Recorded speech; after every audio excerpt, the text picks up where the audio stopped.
11장 강연을 나누어 드렸는데 거기에 조금 추가돼야 될 부분 좀 추가해서 새롭게 강연 올려드렸습니다. 우리가 이제 그 11장부터는 성과 속의 문제를 다루는데 레위기 안에 전반적으로 성과 속을 어떻게 우리가 이해해야 되는가 그런 어떤 서론부터 먼저 좀 하면 그 뒷부분을 이해하는 데 도움이 되겠다 싶어서 레위기 안에 있는 성과 속의 문제를 한번 살펴보도록 하겠습니다. 우선 10장 10절에 하나님은 제사장에게 거룩한 것과 속된 것 그리고 부정한 것과 정한 것을 분별하고 그것을 가르치도록 그렇게 명령하셨거든요. 근데 이제 우리 개념에서 거룩과 속된 것, 그리고 부정한 것과 정한 것, 이게 이제 구체적으로 도대체 뭘 의미하는지, 이게 좀 혼란스러울 수 있습니다. 그러나 이제, 일단 거룩과 속된 것은 정반대되는 개념이고, 동시에 부정과 정한 것도 반대되는, 대조되는 그런 개념으로 볼 수 있고요.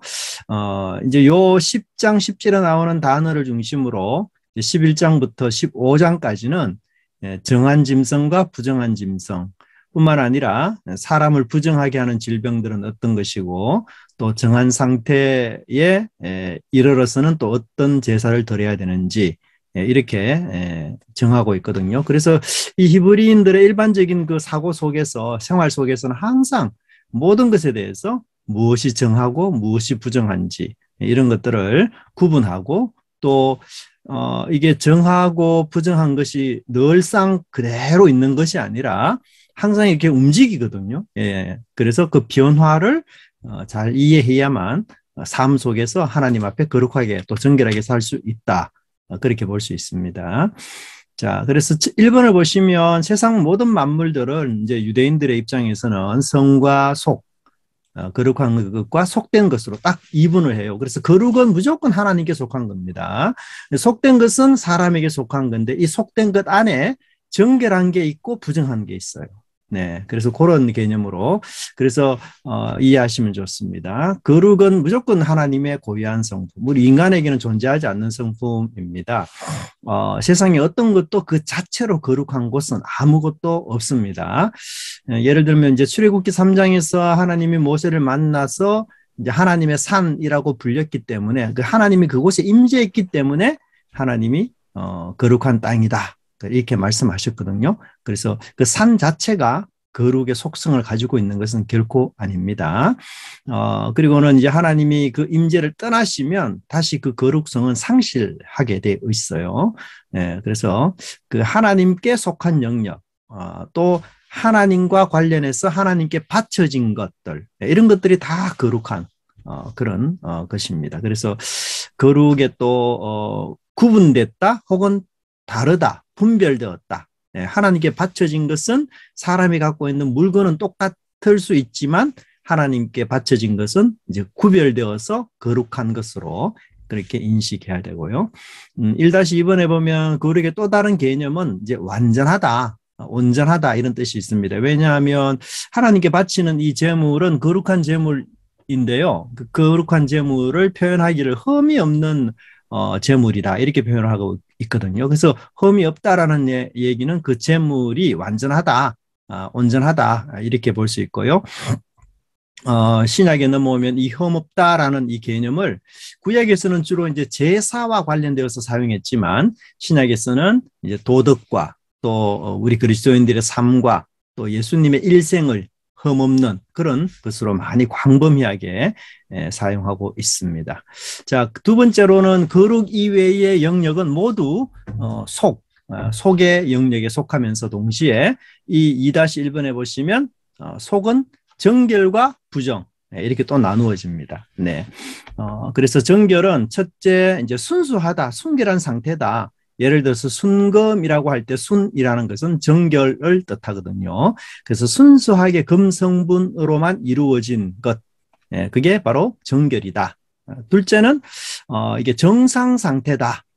이렇게 볼 수 있어요. 정상 상태다. 네, 예를 들어서 이제 11장부터 정결한 짐승을 이야기할 때에 그 정결한 짐승이 어떤 적합한 방법으로 정상적인 방법으로 이동하는 짐승들 네, 그렇게 이해하시면 좋거든요. 네, 그래서 예를 들면은, 그 물고기 같은 경우 지느러미가 있고 비늘이 있는 것이 정상 상태고 또 정상적으로 이동하는 존재라고 이렇게 한다면 지느러미 없이 움직이는 것은 다 부정해요. 예, 그래서 그때 당시 정결하다, 깨끗하다 이런 짐승의 뜻은 정상 상태다. 예, 이렇게 볼 수가 있습니다. 또 이제 레위기 13장에는 이제 피부병을 이제 진단하거든요. 이제 우리 본문에는 성경에는 나병이라고 나오는데 그 피부병이 이제 진단해 보니까 정하다, 괜찮다 이렇게 말할 때에는 그게 정상 상태다. 이렇게 볼 수 있습니다. 그래서 정결한 것은 순수하지만 또 한편으로는 정상이다. 이렇게 볼 수 있고요. 이제 부정은 이제 완전 반대죠. 그래서 순수하지 않는다 혹은 불순물이 섞인 것이다.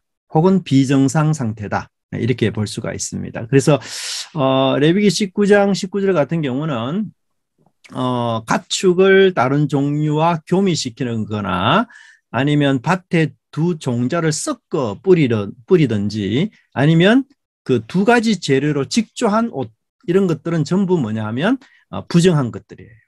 예, 신기하죠. 그래서 오늘 우리가 지금 입고 있는 이 혼방 같은 거요. 이게 사실 부정한 거예요. 두 종류로 섞었어. 그리고 우리가 이제 그 식물을 이렇게 심다 보면 섞어 뿌리는 경우가 많거든요. 종자를 그렇게 해야지 또 그 뭐랄까요, 영양분이 이제 땅에 어떤 거는 가지고 있는 영양분이 이제 한 식물에 의해서만 이렇게 빼앗기지 않고 다른 식물도 함께 심음으로써 도움이 되는 부분이 있는데 성경은 그것을 엄히 금하고 있고요. 그런 것들을 하여튼 부정하다. 그래서 이제 우리는 하이브리드에 대한 얘기가 많이 나오는데 이 하이브리드를 성경적 개념 보면 다 부정한 거예요. 네. 근데 그 근거가 뭔가 하면 이 레위기의 11장부터 나오는 내용은 철저하게 창세기를 반영해요. 창조를 반영하고 있습니다. 그래서 하나님이 창조하실 때에 종류대로 창조하셨거든요. 근데 그 종류를 섞는 것은 무조건 하나님의 창조 행위를 반하는, 그래서 부정한 것으로 그렇게 규정하고 있습니다. 자, 세 번째는 이 정결과 부정 자체를 우리가 이제 뭐 어떤 사물의 내재적으로 있는 속성이다 이렇게 보는 것은 판단 착오고요. 하나님께서 그냥 그 신학적 어떤 규정에 의해서 또 이스라엘 백성들에게 교육할 목적으로 이렇게 규정하셨기 때문에 우리가 그 사물의 내재적 속성으로는 보지 않도록 하는 것이 중요합니다. 자, 세 번째는 근데 이 세 가지 상태가 항상 고정되어 있는 게 아니고요. 계속해서 흐릅니다. 그래서 거룩에 있다가 정결로 넘어가다가 부정까지 갈 수가 있고요. 또 부정한 것들도 정결로 넘어오다가 거룩한 것으로 또 이렇게 넘어갈 수도 있습니다. 그래서 항상 움직이고 있기 때문에 이스라엘 백성들이 정결한 상태를 계속해서 유지할 수 있도록 그렇게 이제 노력해야 되는 그런 의무가 있는 거죠. 네 번째 보시면 이걸 이제 그 3단계로 좀 나누어서 거룩과 정결과 부정 이렇게 3단계로 나누어서 봅니다. 근데 이 거룩과 정결과 부정의 상태는 어떤 사물에만 적용되는 것이 아니라 사람에게도 적용이 된다라고 말할 수 있어요. 그래서 두 번째 도표를 보시면 제사장이 거룩한 존재라고 한다면 정결한 사람은 이스라엘, 그리고 부정한 사람은 이방인들 이렇게 또 나눠 볼 수 있고요. 만약에 이게 이제 제사용 제물과 짐승 쪽으로 적용해 본다면 거룩은 이제 하나님께 바쳐진 제사용 짐승들을, 그다음에 정결한 것은 이제 일반적으로 그 정상적인 상태에 있는 짐승들이겠죠. 그다음에 부정한 짐승들이 또 있어요. 예, 그렇게 해서 그 우리가 삶 속에서 사람이든지 짐승이든지 어떤 상태든지 간에 이 세 단계로 나누어서 항상 삶 속에 맞닥뜨린다, 부딪힌다. 이제 이렇게 우리가 좀 볼 수가 있고요. 그 다음에는 이제 5번을 보시면 그러면 이 세 상태가 어떻게 상호간에 연결이 되는가. 예. 그래서 5-1번을 보시면 정결한 상태는요, 다른 것에 전염을 시키지 못해요. 정결은 이제 기본적인 상태이기 때문에요. 오히려 정결이 이 부정을 입거나 거룩을 입어요. 네. 정결은 남에게 정결을 전파하지 못해요. 전염시키지 못합니다.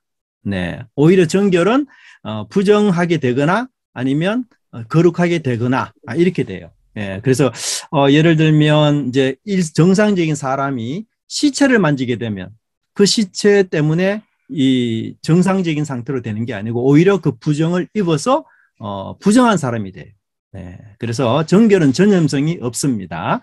두 번째, 그럼 부정은 뭐냐? 5-2번에 부정은 항상 전염성이 있습니다. 뿐만 아니라 성경은 이 부정과 거룩은 양극단에 있기 때문에 이 부정과 거룩은 만나면 안 돼요. 만날 경우는 하나님의 진노 또 백성 중에서 끊어지는 하나님의 끔찍한 심판이 분명히 있게 되어 있어요. 그렇기 때문에 이 거룩과 만나지 못하도록 그렇게 하고 있습니다. 근데 부정도 두 가지로 나누어지는데요. 일시적인 부정이 있어요. 그러니까 내가 정결한 사람인데 일시적으로 죄라든지 시체와 접촉한다든지 이제 11장 이하에 보면 부정한 짐승과 접촉한다든지 출산이나 질병 때문에 일시적으로 부정할 수 있습니다. 이럴 경우에는 이제 정결을 요구하는데요. 그 일시적인 부정 중에서도 정도가 아주 심한 경우는 이 제사 절차가 굉장히 복잡해요. 그래서 나비형 환자 같은 경우는 그 정도가 굉장히 심하기 때문에 절차가 굉장히 복잡습니다. 근데 아주 단순한 부정 같은 경우는 주로 대부분 하루를 기다리시고 그 다음에 물로 몸을 씻으면 다 정결해져요. 그래서 단순한 부정은 정결해지는 방법이 굉장히 간단합니다. 하루 동안 진영 바깥에 있다가 기다리는. 그래서 또 조금 더 중정 정도의 부정이 있으면 7일을 기다려요. 7일을. 그래서 이런 것이 조금 이제 상징적일 수도 있는데요. 이제 우리가 삶 속에서 만나는 여러 가지 어려움과 고난들, 힘드는 일들 이런 것들은 어느 정도 기다리면 해결되는 부분이 굉장히 사실 많습니다. 그래서 7일 동안을 하나님 앞에 기다렸다가 다시 제사를 드리거나 몸을 씻거나 이렇게 해서 그 정결로 돌아오는데요. 그것을 이제 그런 방식으로 조금 우리 신약적으로 또 적용할 수도 있습니다. 그 다음에 이제 그 일시적인 부정이 아니고요. 5-3번에 보시면 영속적인 부정이 있어요. 이 영속적인 부정은 신기하게도 전염성이 전혀 없어요. 그걸 또 고치기 위한 규정도 사실 없습니다. 예를 들어 부정한 짐승은요. 자신의 부정을 다른 존재에게 이전시키지 않습니다. 그냥 부정한 짐승은 먹지 못할 뿐이에요. 그래서 이 성경 안에서는 뭘 많이 다루고 있는가 하면 일시적 부정에 대해서 더 많은 것들을 다루고 있습니다. 그 다음에 5-4번에 거룩은 어떠냐? 거룩은 전염성이 있기보다는 오히려 침범해서는 안 되는 것으로 설명을 하고 있습니다. 그래서 이 거룩과 부정이 서로 접촉할 때에는 하나님의 심판이 임하는 것으로 성경 여러 곳에서 경고하고 있는 것을 우리가 볼 수가 있습니다. 자, 그렇다면 이 구속사적인 시각에서 이 레위기 정결법을 하나님이 주신 목적이 도대체 뭘까? 사실 뭐 잘 알다시피 사도행전에서 이미 이런 음식법은 벌써 철폐가 됐고요. 예수님도 사역 중에 그런 일을 많이 하시고 말씀도 하셨죠. 그렇다면 왜 그 복잡한 음식법이 주어졌는가?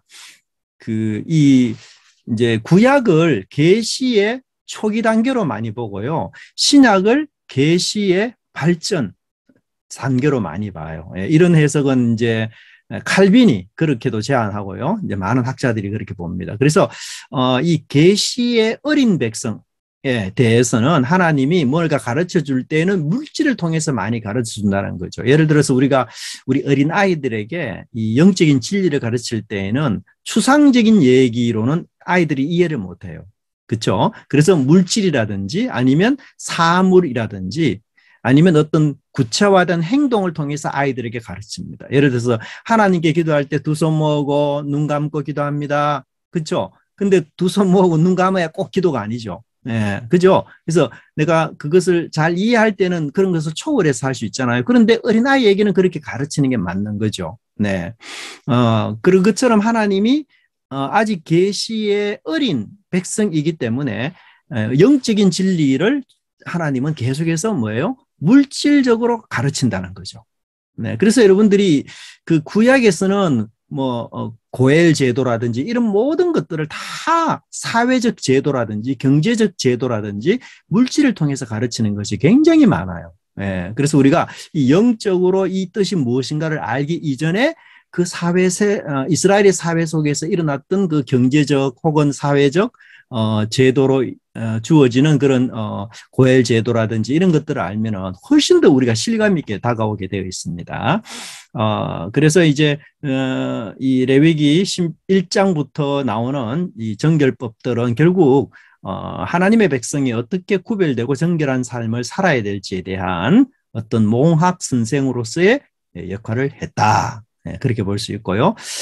물론 이제 이런 정결법의 유효 기간은 지나갔지만 그러나 이 영적 교훈들은 우리가 잘 붙잡는 것이 중요하다. 네, 그래서 정리한다면 대다수 피조물의 자연적 상태는 정상적 상태는 정결이고 거룩은 하나님에게만 있는 속성이며 동시에 하나님과 연합하거나 하나님께서 부르신 그런 또는 이제 율법의 순종과 제사와 같은 의식을 통해서 이루어지고요. 부정은 이제 그 죄나 기타 여러 가지로 말미암아서 기준에서 탈락된 그런 상태고 이스라엘 백성들은 이 제사를 통해서 이 부정에서 벗어날 의무가 반드시 있다. 왜냐하면 부정과 거룩이 양립할 수 없기 때문이다. 그렇게 볼 수가 있습니다. 자, 레위기 11장에 그러면 정한 것과 부정한 것에 대한 얘기를 좀 하도록 하겠습니다. 레위기 11장부터 15장까지가 정결법인데요. 이제 그 삶 속에서 이스라엘 백성들은 어떻게 정결을 유지하고 또 부정을 멀리하면서 하나님의 임재를 계속해서 그 하나님과 임재하며 하나님과 함께하는 그런 신앙생활을 할 수 있는가에 대해서 설명하고 있는데요. 11장부터 15장까지가 대구 구조를 이루고 있어요. 그래서 그 11장 도표를 보시면 11장은 음식법이거든요. 근데 이 음식법과 연관하는 게 12장을 건너뛰어서 13장과 14장이 연결이 돼요.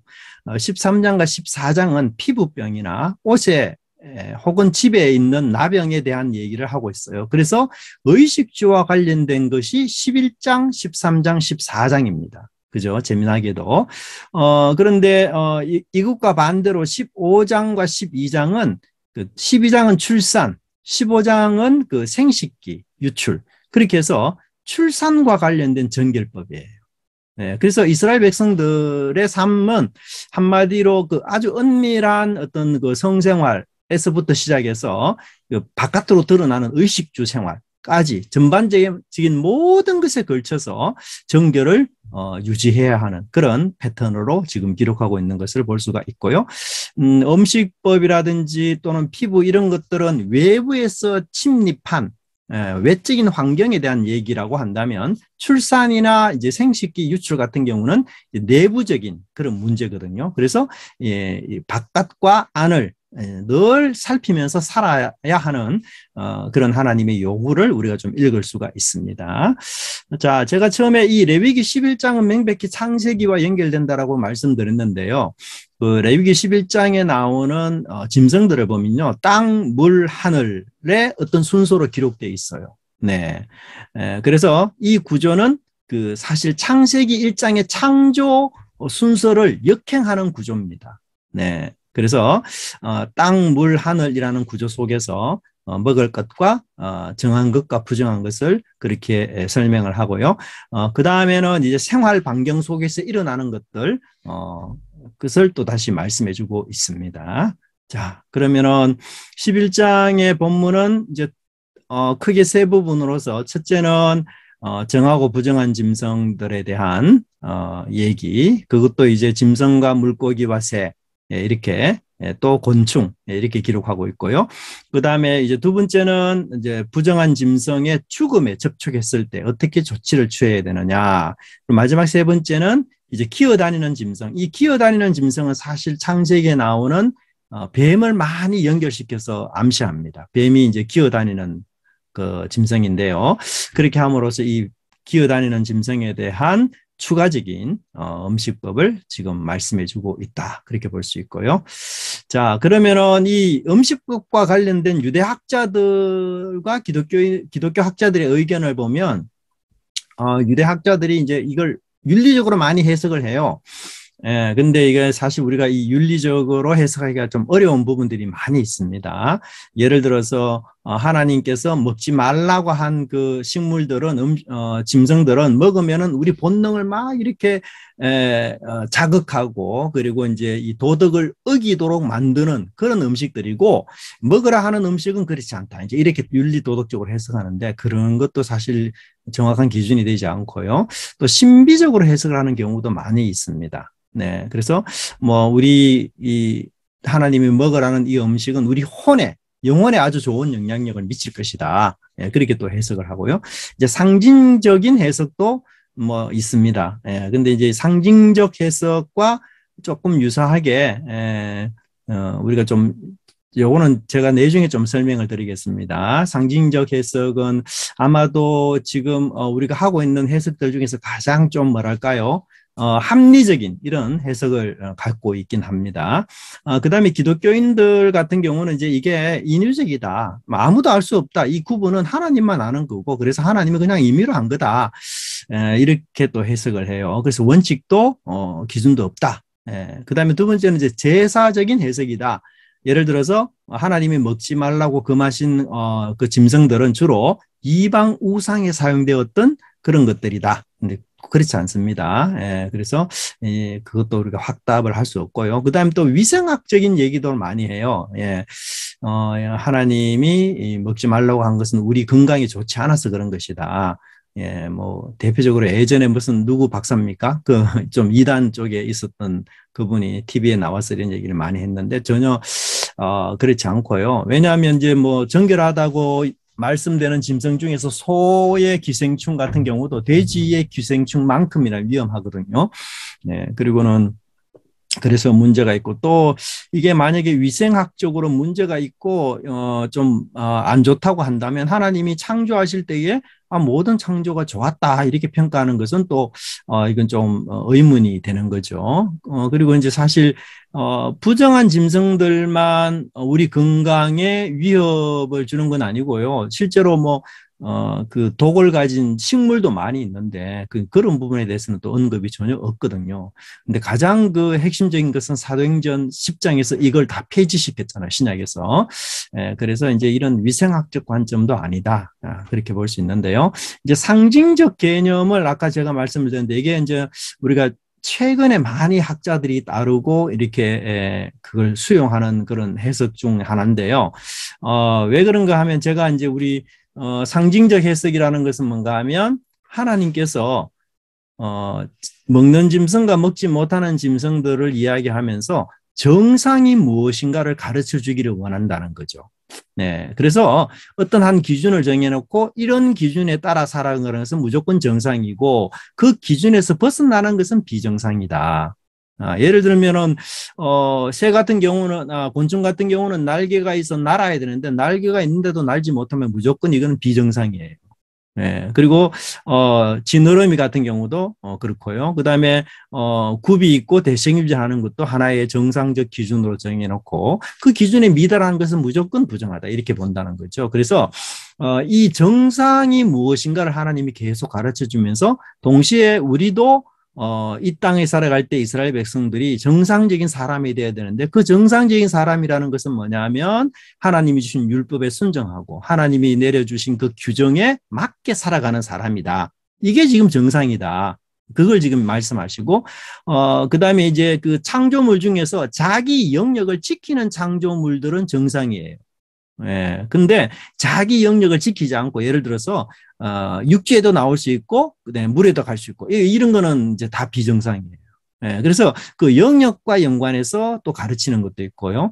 또 이제 피와 연관해서 가르치는 부분도 있습니다. 그래서 피채 먹는 것에 대해서 하나님이 계속 부정하다는 얘기를 하시는데 짐승들 중에서도 피채 먹는 짐승은 무조건 부정해요. 그래서 새들 중에서 육식 새들 육식을 하는 새들은 다 부정합니다. 그래서 그런 의미에서 이 피가 가지고 있는 중요성 이런 것들을 가르침으로써 이스라엘 백성들에게 하나님이 원하시는 정상의 삶이 무엇인가를 이제 짐승들을 통해서 배우고 그것을 자신들에게 적용해서 말씀대로 살아가는 그런 이제 상징성을 사실 여기서 좀 말씀해주고 있다.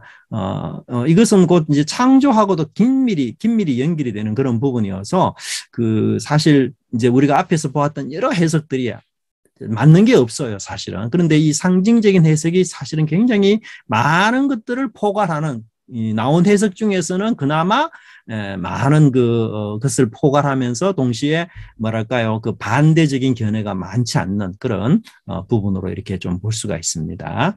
자, 그렇다면 이제 11장 보시면 정하거나 부정한 짐승이 뭐냐? 예, 이렇게 쭉 나오는데요. 뭐, 짐승부터 시작해서 물고기, 새 쭉 나옵니다.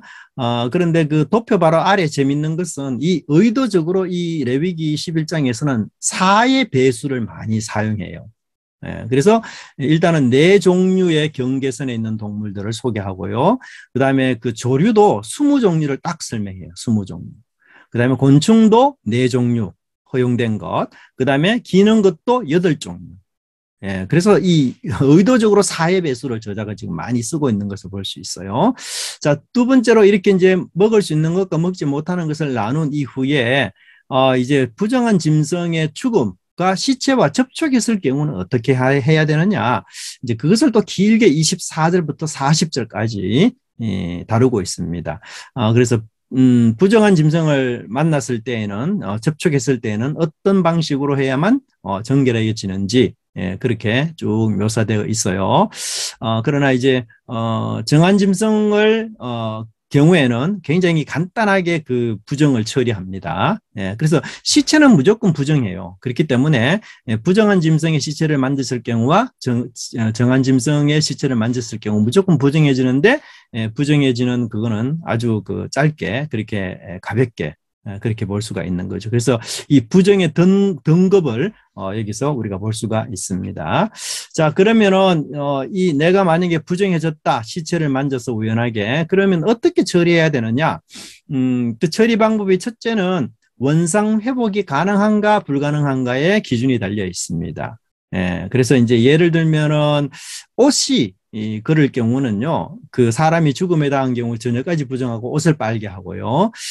다음 부분을 깨끗하게 물로 씻는 것. 이걸 이제 아주 중점적으로. 그래서 오염이 제거되는 것을 암시해주고 있습니다. 뿐만 아니라 이제 나무로 만든 그릇이나 의복이나 가죽, 뭐 이런데 오염이 되었을 경우는, 부정이 묻었을 경우는 깨끗하게 씻는 것으로 다 해결이 돼요. 거의 대부분은.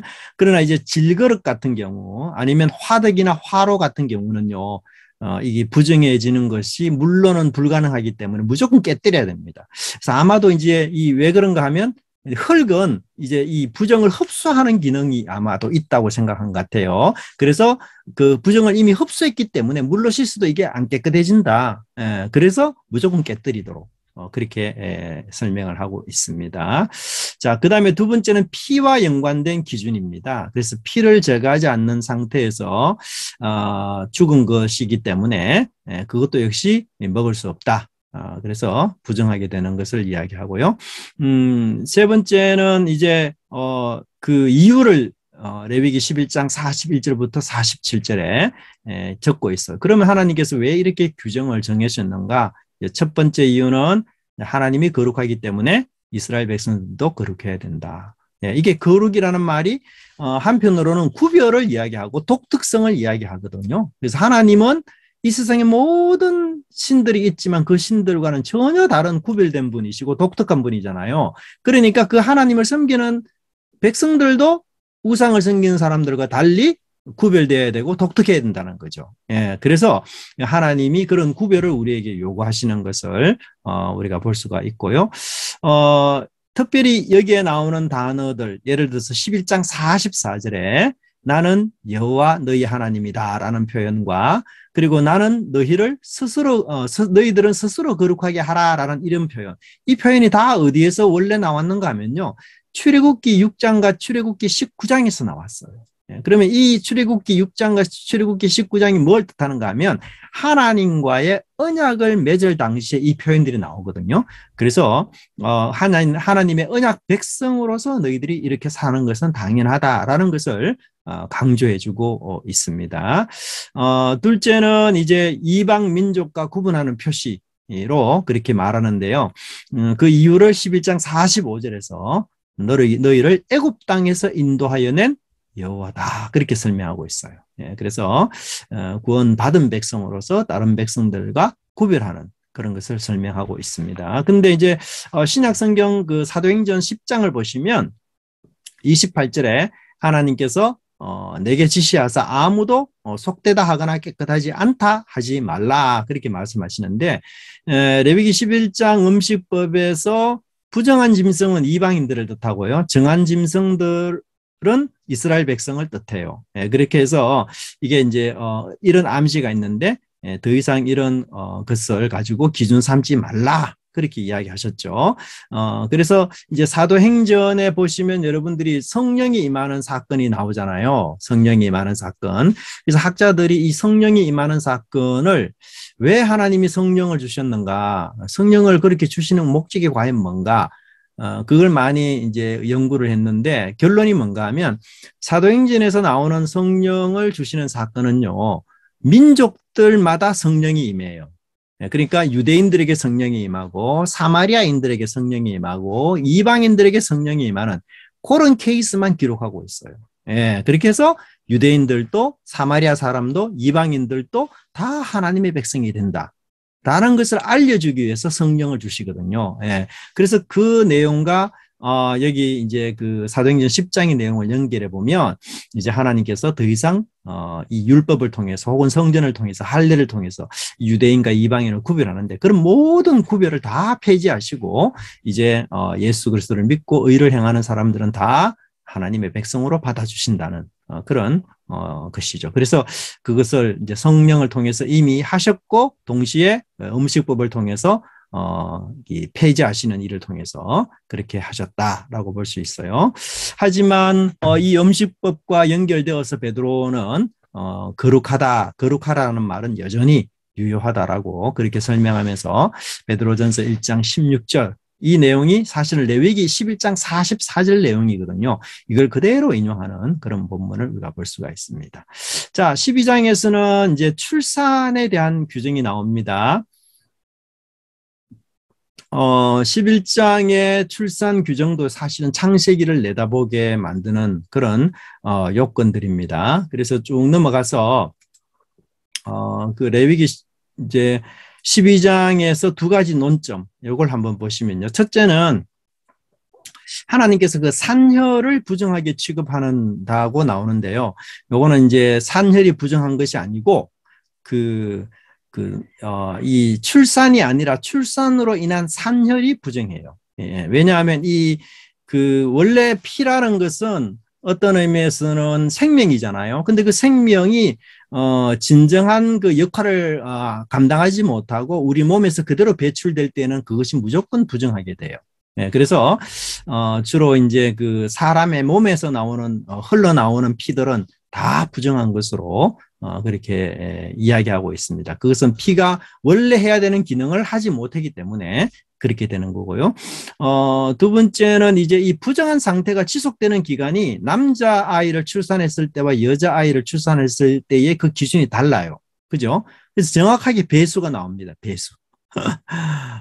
그래서 이거는 제가 여러 책을 봐도 어떤 우리에게 정확하게 해답을 주는 그 표현이 없어요. 사실 아직 모릅니다. 그렇게 생각하시는 게 제일 좋아요. 자, 여기 이제 그 산혈로 인한 부정의 기간에서 2절에 보시면 남자를 낳을 경우 이런 표현을 쓰는데 이 낳는다라는 단어 자체가요, 사람과 동물을 가리지 않고 사용되는 이 단어를 사용했어요. 네. 이 단어가 그럼 언제 사용됐는가 하면 창세기 1장에 뱀이 하와를 타락시킨 이후에 하나님께서 후손을 이야기할 때 그 단어하고 똑같은 단어를 썼어요. 네. 그렇게 해서 이게 명백히 지금 창세기를 바라보고 있는 것을 암시하고 있습니다. 뿐만 아니라 우리가 11장에서는 이 하나님이 만들어 놓은 창조물을 이야기하고요. 그 창조가 끝난 뒤에 아담이 하와가 타락하지 않습니까? 그렇게 해서 이제 출산하고 잉태하는 고통에 대한 얘기가 나오는데 이거하고 굉장히 유사하게 진행이 돼요. 그래서 11장에서는 마치 창조물에 대한 얘기를 하고 12장에서는 아담과 하와가 타락해서 출산하는 것에 대한 얘기를 좀 더 구체적으로 하고 그래서 이 창세기를 거의 본받아서 지금 표현하고 있고요. 뿐만 아니라 여기에 나오는 숫자도 굉장히 창조와 관련돼 있어요. 7일 동안 부정해진다. 이 7일은 창조일 아닙니까? 그리고 남자의 경우는 33일, 여자는 66일인데 6일 창조하고 또 연관이 돼요. 예, 사실 창조는 6일 동안 이루어지고 7일 포함해서 안식이 되거든요. 그래서 완성을 뜻하는데 그래서 그 7일이라는 수하고 연결이 되고 6이라는 숫자는 창조의 수하고 연결이 됩니다. 그럼 3은 뭐냐? 그 창조의 반, 2분의 1이 3하고 또 연결이 돼요. 그래서 이 본문 자체가 명백히 창조와 지금 계속해서 연결시켜주는 그런 부분으로 설명되고 있고요. 남자는 7일 동안 부정하다라고 이야기하고 여자는 14일인데 왜 그러냐? 그 이유 중에 하나는 뭔가? 할례 때문이에요. 할례. 할례는 8일째 행하잖아요. 근데 부정한 상태에서 할례를 못해요. 그죠? 그러니까 남자는 할례 때문에 무조건 7일 동안만 부정하고 나머지 8일째부터는 정결해야 돼. 그래서 할례가 됩니다. 그래서 그 이유 때문에 그렇게 되는 것을 이야기하고 있고요. 쭉 넘어가서 그 33일 동안은 월경처럼은 부정하지 않고요. 또 이 부정을 다른 사람에게 전염시키지는 않습니다. 단지 하나님 앞에 나오지는 못해요.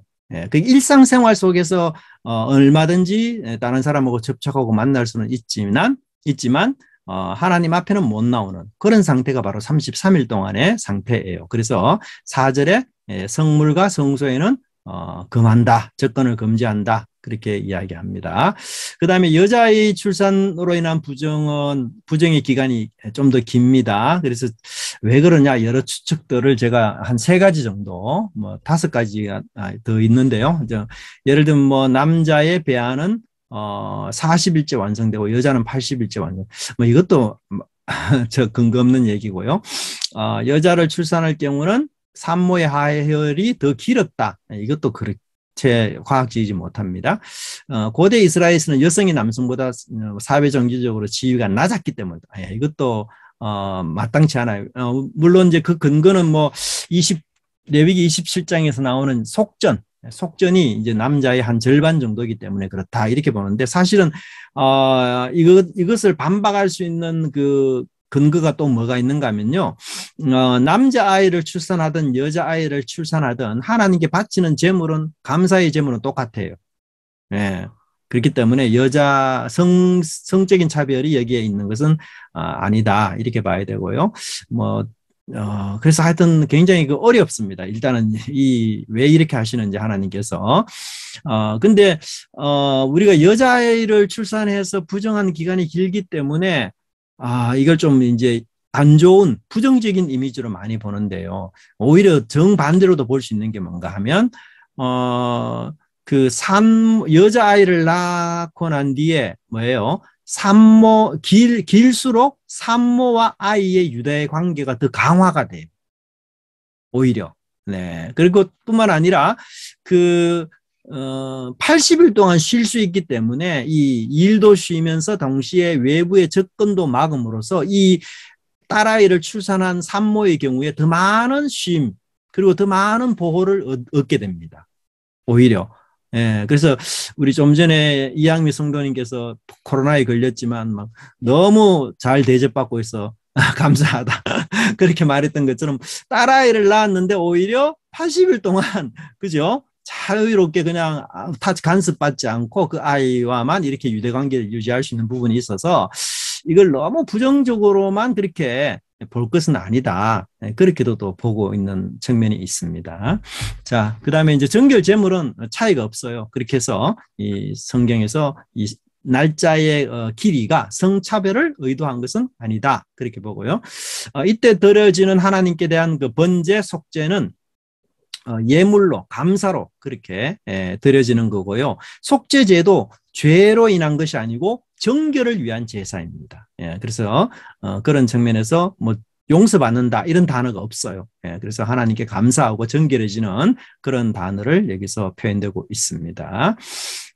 그 다음에 이제 하나님이 또 가난한 자에 대한 배려가 굉장히 많아요. 그래서 가난한 자의 경우에는 이 양이라든지 그게 아니고 비둘기 종류로 그렇게 하나님께 드리도록 그렇게 표현되고 있습니다. 자, 레위기 12장의 내용은 신약 성경 예수님의 탄생과 아주 긴밀히 연결되어 있죠. 그래서 예수님도 가난하셨기 때문에 특별히 그 비둘기로 예수님 바쳤죠, 그죠? 그래서 그 비둘기 바친 부분에 대한 얘기가 누가복음 2장 24절에 그렇게 묘사되고 있는 것을 우리가 볼 수가 있습니다. 자, 그 다음에 레위기 13장에 나병에 대한 얘기가 나옵니다. 레위기 13장에 나오는 이 나병은 우리가 이해하고 있는 오늘의 한센병과는 전혀 다른 것입니다. 왜 그런가 하면 이 한센병은 이 벽이나 아니면 옷에 이렇게 전염되지 않거든요. 근데 여기 나오는 이 나병은 옷이나 벽에도 다 전염이 돼요. 심지어 돌에도. 그래서 집도 청소해야 되고 막 이렇게 해야 되거든요. 그래서 그 한센병은 아니고요. 그러면 이제 일반적으로 성경에서 나오는 나병이라는 말은 아주 좀 심각한 피부병으로 이해하는 것이 가장 무난합니다. 그래서 나병으로는 오늘날 잘 이해하지 않고요. 그래서 이제 그 우리 몸속에 일어나는 심각한 피부병과 연결해서 레위기 13장이 언급이 되는데요. 13장 2절이 사실은 이제 앞으로 그 어떤 종류의 그런 병에 대해서 언급할지를 포괄적으로 설명하는데 여기에 이제 9가지 사례가 나옵니다. 뭐 반점, 뾰루지, 색점, 피부병, 뭐 만성적인 나병에서 회복되었을 경우에 피부의 종기, 화상, 옴, 어루러기, 대머리에서 발생한 피부병, 뭐 기타 여러 가지 이렇게 해서 9가지 사례들을 쭉 여기서 설명해 주고 있는 것을 볼 수가 있습니다. 자, 그 다음에 반점 뾰루지 뭐 이렇게 넘어갔어요. 그러면은 이런 이제 그 나병이 났을 때에 환자가 해야 되는 게 뭐냐? 이제 3절과 8절의 내용을 보시면 이 나병 증상이 일어났을 때에 제일 먼저 누구에게 가야 됩니까? 무조건 제사장에 갑니다. 그죠? 그래서 고대 근동에서는 뭐 제사장이 의사 역할을 했어요. 근데 이 치유는 아니고요. 진단만 했어요. 진단만. 그래서 제사장은 절대로 나병을 치료할 수 없어요. 그래서 예수님이 나병을 치료하셨다는 얘기는 이 구약의 제사장을 초월하는 분을 암시하고 있습니다. 나병은 절대로 이게 사람이 치료할 수 없는 병이에요. 그래서 제사장도 이 나병 환자가 있을 때 뭐 치료를 위해서 기도하라 그렇게 말하지 않고 단지 진단하고 진찰만 할 뿐이에요. 네. 그래서 진찰하고 난 뒤에 그 진단하려면 세부적인 지식이 있어야 되겠죠. 그죠? 그리고는 레위인이 제사장이 가서 진찰할 때에 사실 제사장 굉장히 위험한 것에 노출되어 있는 사람이에요. 그죠? 우리가 뭐 코로나 때문에 의사분들이 코로나 환자하고 이렇게 밀접촉해서 이렇게 감염되는 경우가 많은 것처럼 사실 제사장은 어떤 의미에서 그 나병 환자하고 밀접촉하는 1순위 사람 아닙니까? 그죠? 그래서 굉장히 위험을 무릅쓰는 사람이에요. 그래서 이것은 이제 제사장의 위험이지만 동시에 공동체의 정결을 유지하기 위해서 자신을 헌신하는 그런 것으로 우리가 또 볼 수도 있습니다. 그리고는 이제 부정이 선포가 되면 즉각 진영 바깥에 보내고 공동체로부터 격리돼요. 그런데 이게 애매모호하면 무조건 7일 동안 격리시킵니다. 근데 여기에서요, 이 레위기 13장 안에서 가두어 두어라 라는 말이 무려 8번이나 사용되고 있습니다. 8번. 네, 이 말은 뭔가 하면요, 이 나병을 판단하는 일에는 굉장히 심사숙고를 해라. 그런 뜻이 있어요. 왜냐하면 이 나병을 한번 탁 판단이 되면 이 사람은 영구의 공동체에서 추방이 되잖아요. 그래서 하나님에게서도 추방이 되고. 네. 그래서 모든 그 사회적, 종교적, 그 관계가 다 지금 차단되거든요. 그 사람에게는 정말 엄청난 고통입니다. 그렇기 때문에 그런 고통에 있어서 쉽게 판단하지 말고 제3, 제4 또 생각하고 또 생각. 그래서 무조건 재검을 해야 돼요. 조금 애매모호한 상황이 무조건 있습니다. 네. 그래서 우리도 이 사람들을 판단하고 사람들을 분별하는 일에 있어서도 이 제사장이 심사숙고해서 사람들을 판단하고 분별하는 것처럼 조금만 이게 판단이 조금 의아스럽고 하면 또 보류하고 기다리고 그렇게 기다리고 해서 정확하고 분명한 뭔가가 나올 때까지는 우리가 그 사람을 쉽게 판단해서는 안 된다는 것을 암시해 주고 있습니다. 사실은. 그래서 다시 재검하고 7일 동안 가두어요. 그래서 아주 신중을 기하도록 하나님께서 그렇게 설명하고요. 10절을 보면은 이제 이런 만성적인 이 피부병이 이상하게도 12절부터 13절입니다. 정결케 되었다. 뭐 이렇게 나와요. 아주 신기하게도 이건 이제 뭐 하나님만 하시는 그런 치유 사역이죠. 근데 여기 이제 정결하게 되는 것을 이제 희게 되었다, 희게 변했다라는 표현을 쓰는데 여기에는 이제 해석이 두 가지가 크게 나와요. 이 희게 되었다라는 말은 이제 새로운 살이 돋아나서 피부가 깨끗하게 되었다라고 해석하기도 하고요. 또 그렇지 않고 희게 되었다는 얘기는 오히려 피부병이 진행이 되어서 몸 전체를 다 뒤덮었다. 이렇게도 또 설명을 해요. 그래서 이것도 참 어려운 애매모호한 그런 부분이고요. 13장 안에서 레위가 그가 본 적이라는 말을 20번이나 또 역시 사용합니다. 그래서 이 제사장이 이런 일에 아주 철저하게 진찰할 것을 거듭거듭 설명하고 이야기하는 것을 볼 수가 있습니다. 그 다음에 이제 피부가 아니고 이제 종기라든지 화상이라든지 머리카락 수염, 대머리 등으로 인하여 벌어지는 이런 나병에 대한 얘기가 이제 18절부터 44절까지 그렇게 나와 있습니다. 그래서 도표 한번 보시면 되고요. 그 나병으로 판단되는 그 기준은 세 가지예요. 세 가지. 첫째는 흰털. 둘째는 진찰했는데 이 번짐이 많이 퍼졌다. 전체로 퍼졌다. 퍼졌다 하면 무조건 이게 악성 나병이에요. 셋째는 그 피부가 가만히 있으면 괜찮은데 그 표면이 움푹하게 들어가거나 궤양이 되거나 이렇게 되면 무조건 악성 나병이에요. 그래서 세 가지 진단이 여기서 설명해 주고 있는 것을 볼 수가 있습니다. 자, 이렇게 했을 때에는 무조건 격리하고요. 그 이유는 바로 하나님이 내주하시는 성막 그리고 이스라엘 진영을 이 나병 자체가 더럽히기 때문에 그렇고요. 성경 전체에서 이 나병은 어떤 상징적인 의미가 있는가 하면 살았으나 죽은 자와 같은 의미가 있어요. 그래서 우리 미리암에게 나병이 임했는데 그때 이제 그 아론이 이런 말을 하죠. 그가 살이 반이나 썩었다 이런 표현을 써요. 그래서 이제 이 죽음과 연관을 시키고요. 뿐만 아니라 욥기 같은 경우도 2장 7절에 종기가 나게 했다는 표현, 이 종기를 사망의 장자라고 묘사를 해요. 그렇게 해서 이 나병 자체가 살아있지만 죽어가는 사람이다. 그렇게 묘사를 되고 있어요. 그래서 죽음이라는 것은 부정하기 때문에 결코 그 하나님의 지인 안에 있으면 안 돼요. 그렇게 해서 나병은 나가야 되고. 그래서 이제 네 번째 나병의 진단을 확인받았을 때 하는 행동이 뭐냐? 첫째는 옷을 찢고, 둘째는 머리를 풀어 헤칩니다. 이게 풀어 헤친다는 단어가 이제 수동태를 써요. 그렇게 함으로써 하나님의 징계 아래 있다는 것을 뜻하고 있고요. 이제 세 번째는 입술을 가리우는데 이제 코털을 가리운다 뭐 이렇게 표현되기도 합니다. 근데 이 세 가지 행동은 다 아주 그 감당할 수 없는 재앙과 슬픔을 당했을 때 또 가족이 죽었을 때 이런 그럴 때 하는 행동들이에요. 그리고는 이제 부정하다 이렇게 큰 소리로 외쳐야 됩니다. 그러니까 뭐 이 행동 자체가 이미 나병 환자는 죽은 존재나 마찬가지다. 그래서 하나님 앞에 부정해진 존재다. 그렇게 해서 이제 쫓겨나는 그런 부분을 여기서 설명하고 있습니다. 그 다음에 이제 사람에게만이 아니고요. 이 나병이 옷감에도 발병이 됩니다. 그럴 경우에 또 어떻게 해결해야 되느냐 그렇게 설명하고 있는데요. 사실 우리가 옷이라는 것은 어떤 의미에서는 뭐 오늘날 너무 흔해가지고 사실 뭐 잊어버리고 챙기지 않는 경우도 있고 그렇잖아요. 근데 고대 근동에서 옷은 굉장히 값비싼 재산이에요. 그렇기 때문에 할 수만 있다면 옷을 빨아서 다시 입도록 하는 것이 주 요점이고요.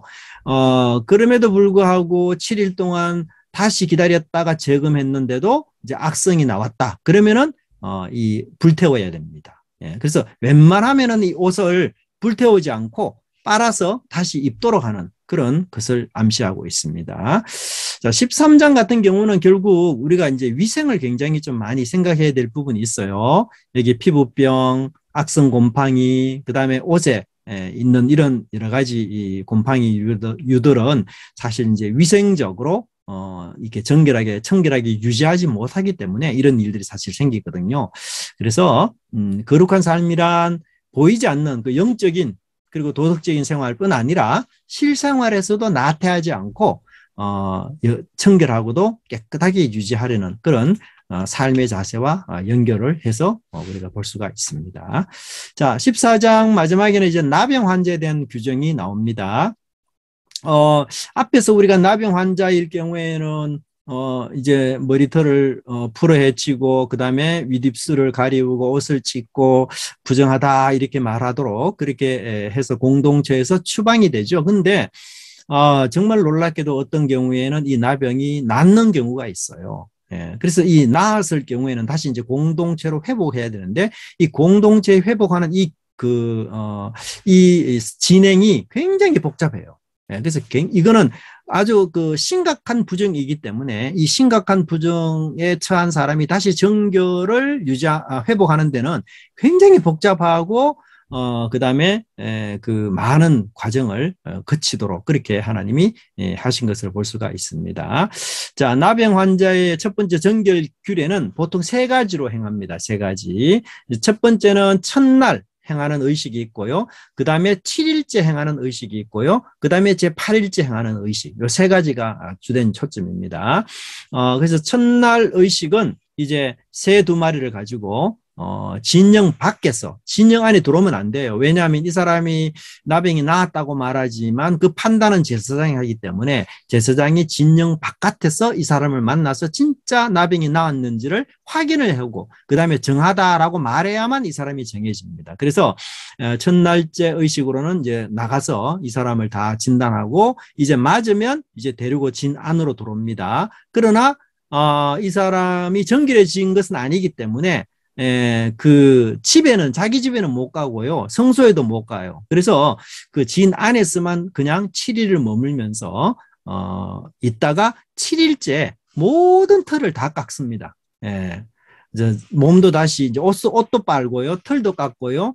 그다음에 다시 전신에 목욕을 하는데 특별히 이 7일째 의식을 털을 깎는 것을 굉장히 많이 강조해요. 그래서 이 눈썹 털까지도 다 밀도록 합니다. 예. 그리고는 다시 8일째, 요 7일째 의식이 끝나고 난 뒤에는 이제 집으로 갈 수 있는 자격이 주어져요. 예. 그래서 집에 가고, 그 다음 8일째에 의식을 통해서는 이제 하나님 앞에 갈 수 있도록 그렇게 단계적으로 그렇게 밟고 있는 것을 우리가 볼 수가 있습니다. 예. 그리고는 이제 제일 처음에, 제사장이 4절에 보면 이제 살아있는 정결한 새 2마리를 가져오라 이렇게 말하거든요. 예. 근데 살아있는 새를 가지고 오라는 이유 중에 하나는 뭔가 하면 이 새를 하나는 날려보내요. 그래서 반드시 야생 새를 잡아와야 돼요. 그러니까 집비둘기 같은 경우는 보내면 다시 집으로 돌아오잖아요. 그럼 안 돼. 그래서 반드시 야생 비둘기를 가지고 와요. 잡아서. 예, 왜냐하면 한 마리 마치 아사셀의 염소처럼 내어보내는 일을 해요. 그래서 비둘기 2마리 중에 한 마리는 잡아서 피를 내고요. 또 한 마리는 그 잡은 비둘기의 피에 묻혀가지고 그것을 날려보내요. 예, 그렇게 함으로써 이 나병이 가졌던 부정이 멀리 옮겨졌다는 그런 암시를 여기서 표현되고 있습니다. 그런데 이 정결의식을 할 때에 중요한 그 단어들이 나오는데요. 그게 뭔가 하면 살아있는 새라는 단어를 써요. 여러분 구약에서 하나님께 제물을 드릴 때 무조건 살아있는 걸 다 드립니다. 죽어있는 건 절대로 드리지 않아요. 그런데도 불구하고 제물에 살아있는 제물을 가져오라 이렇게 말하지 않아요. 예, 그냥 제물을 가져오라 이렇게 말하지. 근데 이상하게 이 나병 환자가 진 안으로 들어오는 일에 있어서는 의도적으로 살아있는 새라는 표현을 써요. 살아있는 새. 그리고 또 어떤 표현을 쓰는가 하면 흐르는 물이라는 쓰죠. 흐르는 물. 흐르는 물도 문자적으로 보면 살아있는 물이에요. 예, 그렇게 계속해서 이제 살아있는 새, 살아있는 물. 예, 그래서 죽었던 나병 환자가 이제는 살아서 생명을 회복했다. 이런 의미를 강조하기 위해서 의도적으로 살아있는 새, 또 살아있는 물 이렇게 계속해서 저자가 표현하고 있는 것을 우리가 볼 수가 있습니다. 또 한 가지는 붉은색이 굉장히 강조돼요. 붉은색. 백향목을 사용하는 이유가 그 붉은 빛깔 때문이거든요. 그런데 또 홍색 실을 사용해요. 그리고 두 마리 새 중에 한 마리를 잡아서 피를 내는데 그 피도 역시 붉어요. 그래서 붉은 게 보십시오. 백향목, 홍색 실, 그다음에 새의 피. 이 세 가지가 지금 어우러져요. 예, 그래서 붉은 것이 굉장히 많이 강조가 돼요. 그리고 백향목은요, 아무데나 함부로 사용하지 않습니다. 백향목이 제물에 사용되는 일은 두 분밖에 없어요. 이 나병 환제 때 쓰든지 아니면 붉은 암송아지 제를 만들 때 이 백향목을 써요. 그 외에는 안 씁니다. 예, 그래서 굉장히 독특하고 특이한 제사라는 것을 우리가 알 수가 있어요. 그러면 왜 이렇게 피를 강조하느냐? 그것은 바로 피가 생명의 근원이기 때문이죠. 예, 그래서 이 제사를 통해서 역시 나병 환자가 뭐예요? 다시 생명이 회복이 되었다. 이걸 계속해서 지금 강조하고 있는 거죠. 그죠? 예. 그래서, 이런 표현들을 통해서 이제 보내고요. 그래서 나병이 죽은 존재였지만, 피와 혹은 살아있는 새 혹은 살아있는 물 통해서 생명이 회복되어졌다. 이렇게 말하고요. 그 다음에 이제 이 의식을 치룰 때요. 재미난 것은 세 번째, 둘째 날 의식은 그 틀을 깎고 또 뭐 옷을 빨고 몸에 물을 씻는 이 행사를 7일 날 그렇게 하고요. 그것으로 끝이 아니고 8일째 마지막 중요한 행사를 또 해야 돼요.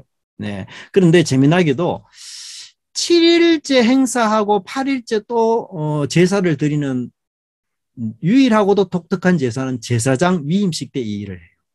그렇죠? 예. 그러니까 이 나병 환자의 제사가 제사장 위임식과 굉장히 유사해요. 예. 예, 그만큼 중요하다는 것을 암시하고 있습니다. 그래서, 그리고 이제 아사셀의 염소를 내보내는 것처럼 살아있는 새를 이렇게 내보내는 것. 이것도 사실은 대속죄가 또 유사하거든요. 그래서 이 나병 환자가 회복이 되어서 돌아오는 이 예식 자체는 마치 그 우리 죽었던 죄인이 하나님께로 돌아오는 이런 것과 굉장히 유사한 장면들을 많이 묘사해주고 있고요. 그 다음에 나병 환자가 8일째 드리는 제사에는요, 화목제를 빼고 네 제사가 다 들어갑니다. 예, 그래서 굉장히 종합 세트로 이 제사를 드리게 되어 있습니다. 자, 그래서 도표를 한번 보시면, 근데 이 나병 환자를 정결케 하는 의식이 8장에 레위기 8장에 제사장을 위임하는 식과 굉장히 또 유사해요. 예. 그렇게 해서 그 제사장과 제단을 묶어주는 것처럼 이 나병 환자와 하나님을 묶어주는 이런 행동을 해요. 그래서 이 피를 이 나병 환자의 귀와 이제 오른손 발가락에 뿌리고요. 나병 환자에게 피를 7번 뿌리고요. 그 다음에 피를 또 바르고요. 그 다음에 기름까지 또 바릅니다. 근데 하나님 앞에서는 또 기름을 7번 뿌려요. 예, 그렇게 해서 하나님과 나병 환자에게 그렇게 행하는데 이것은 마치 레위기 8장의 제사장이 위임식을 할 때에 제사장의 오른 귀와 그다음에 그 손가락에 피를 바르고 번제단에 7번 피를 뿌리는 거하고 똑같아요. 예, 그래서 제사장과 번제단을 연결시키는 것처럼 이 나병 환자와 하나님을 피로 세우신 언약처럼 이렇게 딱 결속시키고 묶어주는 이런 일들을 여기서 하게 됩니다. 그래서 이 피를 바르고 또 기름까지도 바름으로써 하나님과의 언약 관계가 회복이 되었다는 사실을 여기서 설명해 주고 있는 것을 볼 수가 있고요. 그 다음에 이제 이 속죄제 같은 경우 하나님께 순양을 드려야 되는데, 그리고 속죄제와 번제를 드리는 때에도 암양과 수양을 가져와야 되는데, 이 정도 재산이 없는 사람들은 어떻게 하느냐? 그래서 하나님이 또 가난한 나병 환자를 위해서 또다시 제사를 마련해요. 네. 근데 아무리 가난해도 속건제로 하나님께 숫양을 드리는 것은 변함이 없어요. 예. 그래서 이게 핵심 규제입니다. 그러면 이, 기름 한 룩도 마찬가지인데요. 기름 한 룩이, 6분의 1리터 정도 되거든. 6분의 1리터 정도 되거든요. 그러니까 순양과 기름 한 룩은 가난한 사람도 무조건 바쳐야 돼요. 왜 그러냐 하면 순양의 피를 가지고, 이 사람에게 바르고 또 하나님께 뿌리고 기름도 하나님께 뿌리고 이렇게 하거든요. 그러니까 이렇게 하기 위해서 필요한 순양은 양보가 안 돼요. 그만큼이 핵심적이라는 것을 이야기하고 있습니다. 그래서 이 제물은 반드시 가져오게 하고요. 집에 생긴 나병의 규정, 처리 규정. 집은 사실 여기서 말하는 집은요, 이 광야 생활하는 텐트를 뜻하는 게 아니고 이스라엘 백성들이 가나안 땅에서 이제 거주할 집을 이야기합니다. 그래서 그게 이제 돌도 나오고요, 흙도 나오고 이렇게 나오거든요. 이제 그럴 경우는 우리도 알다시피 집이 비싸잖아요. 굉장히 중요한 재산이잖아요. 그렇기 때문에 나병이 났을 경우에는 그 부분만 이제 도려내거나 파거나 이렇게 해서 이제 그 없애고 새롭게 이렇게 단장할 수 있도록 기회를 줘요. 그런데도 불구하고 나병이 재발했을 경우에는요, 이것조차도 다 집을 무너뜨리도록 그렇게 하나님 하고 있는 것을 우리가 볼 수가 있습니다. 자, 그렇게 해서 끝나고 이제 나병의 회복은 뭐 신약 성경에서 예수님이 많이 그렇게 하셨죠. 그렇게 함으로써 예수님이 그냥 이 나병을 진찰하는 그런 제사장의 수준에서 초월해서 나병을 직접 예수님이 고치시는 그런 그 제사장으로서 우리에게 안내해주고 있는 것을 볼 수가 있습니다.